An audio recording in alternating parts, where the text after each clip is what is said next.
dalam tanah, meliputi ketersediaan, bentuk, serta pengaruhnya terhadap pertumbuhan tanaman. Di sini, kami dari kelompok 1 beranggotakan saya, Irma Dita Aulia, dengan NIM akhir 1011, dan rekan saya,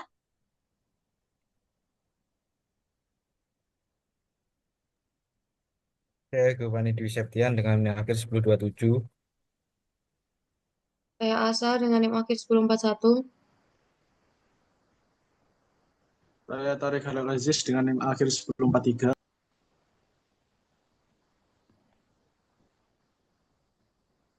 Saya Sevin Saya Intan Nur, Suaningsih, akhir 1053. saya Intan Nur Azizah dengan NIM akhir 1015. Baik, yang pertama ada pendahuluan. Fosfor atau P merupakan salah satu unsur hara makro esensial yang berperan penting dalam pertumbuhan dan perkembangan tanaman. Fosfor dapat meningkatkan pertumbuhan akar tanaman serta mempercepat proses penyerapan unsur hara. Fosfor yang cukup dapat meningkatkan kualitas fotosintat hasil fotosintesis. Namun, ketersediaannya di tanah seringkali terbatas karena berada dalam bentuk yang tidak tersedia bagi tanaman. Selain itu, proses pembuatan dan aplikasi pupuk fosfor juga menjadi kendala dalam pertanian. Di sini kelompok kami mengambil beberapa rumusan masalah. Yang pertama yaitu bagaimana ketersediaan dan bentuk-bentuk fosfor di dalam tanah. Yang kedua, bagaimana proses pembuatan dan pengaplikasian fosfor serta proses penyerapannya oleh tanaman. Yang ketiga, bagaimana hubungan fosfor dengan unsur hara lain serta dampak kekurangan dan kelebihan pengaplikasian fosfor terhadap tanaman. Untuk tujuannya, yang pertama, mengetahui ketersediaan dan bentuk-bentuk fosfor di dalam tanah. Yang kedua, mengetahui proses pembuatan dan pengaplikasian fosfor serta proses penyerapannya oleh tanaman. Dan yang ketiga, mengetahui hubungan fosfor dengan unsur hara lain serta dampak kekurangan dan kelebihan pengaplikasian fosfor terhadap tanaman.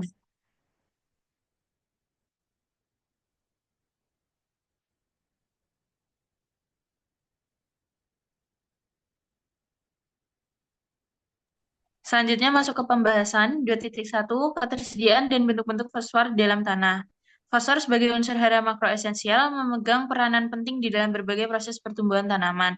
Di alam sendiri, fosfat itu hadir dalam 3 bentuk. Yang pertama, H2PO4-, HPO42-, dan PO43-. Nah, dalam larutan tanah bentuk yang dominan dari fosfor ini sendiri ada dua, yaitu H2PO4-, dan HPO42-, yang mudah diserap oleh tanaman dan sangat dipengaruhi oleh pH tanah.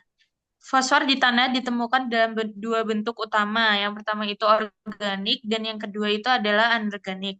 Nah, fosfat organik sendiri berasal dari dekomposisi bahan organik, memerlukan mineralisasi untuk dapat dimanfaatkan tanaman. Sedangkan fosfat anorganik berasal dari pelapukan mineral seperti apatit, kompleks Fe dan Al, serta jerapan pada partikel liat. Fosfat organik ini biasanya ditemukan di lapisan topsoil, sedangkan fosfat anorganik biasanya mendominasi di subsoil. Next.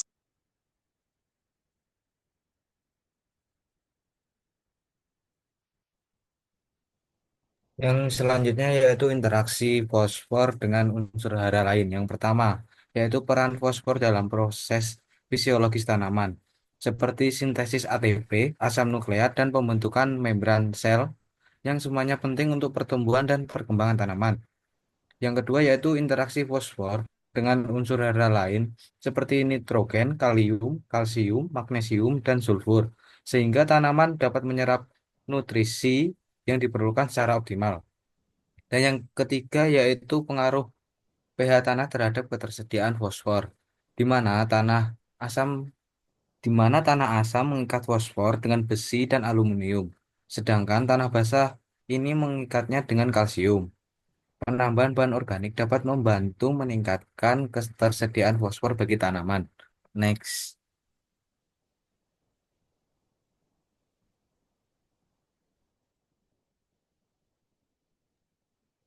Untuk selanjutnya yaitu proses pembuatan dan pengaplikasian fosfor.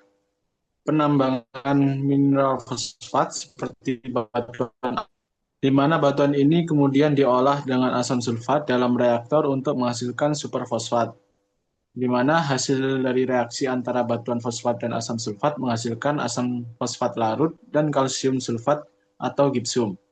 Produk akhir adalah superfosfat tunggal yang mengandung 16-18% fosfor dan superfosfat. Superfosfat ganda dengan kandungan fosfor mencapai 45%. Pupuk ini sering dicampur dengan bahan tambahan seperti kalsium dan mikronutrien sesuai kebutuhan tanah dan tanaman. Setelah percampuran pupuk dikeringkan dan dikemas dengan bentuk butiran atau bubuk, siap digunakan oleh petani untuk meningkatkan kesuburan tanah dan mendukung pertumbuhan tanaman. Next.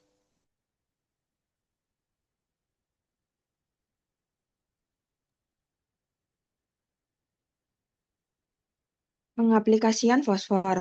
Yang pertama, penyebaran langsung ke tanah. Pupuk disebarkan secara merata di permukaan tanah.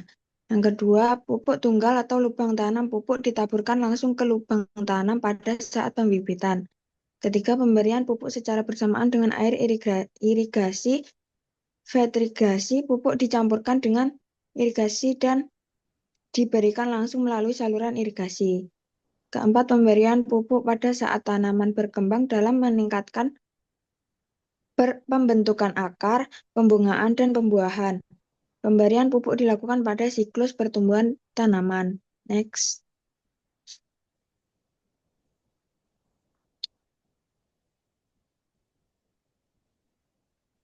Proses penyerapan fosfor oleh tanaman.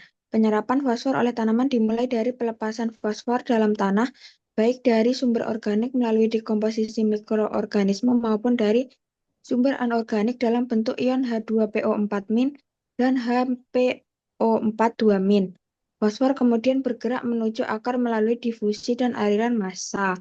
Sebelum diserap oleh akar dengan bantuan eksudat akar dan jamur mikoriza yang memperluas jangkauan penyerapan. Setelah masuk ke dalam akar, fosfor diangkut melalui xilem ke seluruh bagian tanaman dan berperan dalam proses metabolisme seperti sintesis ATP, DNA, RNA, serta pembentukan fosfolipid dalam membran sel. Next.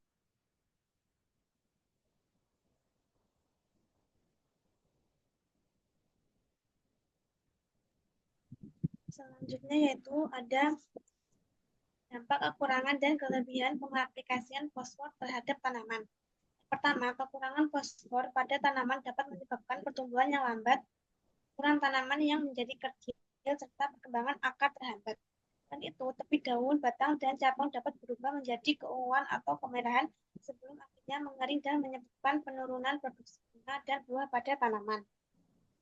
Yang kedua yaitu sebaliknya, kelebihan fosfor dapat mengganggu keseimbangan unsur hara lain seperti penyerapan zat besi dan seng yang dapat menyebabkan klorosis atau daun menguning. Next.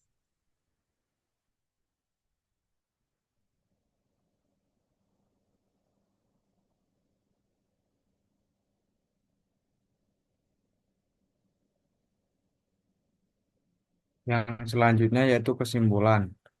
Fosfor sebagai unsur hara makroesensial ini memainkan peran krusial dalam pertumbuhan dan perkembangan tanaman. Dengan ketersediaannya di tanah yang sangat dipengaruhi oleh pH dan interaksi dengan unsur hara lainnya. Di dalam larutan tanah, fosfor ini ditemukan dalam bentuk anion fosfat monohidrogen H2PO4- dan dihidrogen HPO42- yang mudah diserap oleh tanaman.